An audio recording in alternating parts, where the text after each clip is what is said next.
Un tracteur a percuté une maison dans le village de Stalil, près de Djabeke en Flandre occidentale, mercredi après-midi. Abonne-toi pour plus d'informations sur ma chaîne YouTube. Et n'hésite pas à me dire en commentaire ce que vous en pensez. Werner, âgé de 74 ans, et sa femme de 68 ans, étaient présents à leur domicile, au moment de l'accident, et ont échappé de peu à une tragédie. J'ai entendu une énorme détonation, et la chose suivante que j'ai vue, c'était un énorme trou dans notre mur, a raconté sa femme. Les dégâts sont importants, mais heureusement, personne n'a été blessé. Le couple de boulangers, retraité depuis plusieurs années, passait un après-midi tranquille dans leur maison de Katiloweg mercredi. Vers 13h30, Werner, âgé de 74 ans, et son épouse âgée de 68 ans, ont été surpris par une énorme détonation. Le conducteur d'un tracteur, en tentant de s'engager dans la rue, a probablement mal évalué le virage en essayant d'éviter une voiture située à l'angle.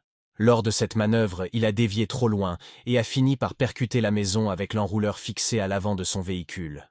Il en résulte un grand trou dans le mur latéral. Les pompiers sont arrivés sur les lieux pour vérifier la stabilité du bâtiment. Heureusement, il s'est avéré qu'il n'y avait finalement aucun risque d'effondrement.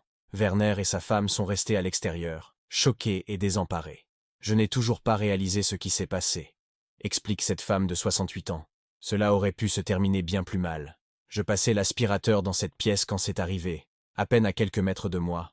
J'ai entendu une énorme détonation, et la chose suivante que j'ai vue, c'était le trou dans notre mur. L'impact a fait voler des briques et a également détruit une lourde horloge. Les dégâts exacts ne seront connus qu'après les travaux de déblaiement. Werner, âgé de 74 ans, a également eu une grosse frayeur. J'étais assis dans la pièce voisine, en train de regarder la télévision. Soudain, j'ai entendu un énorme boom. Puis ma femme m'a crié dessus.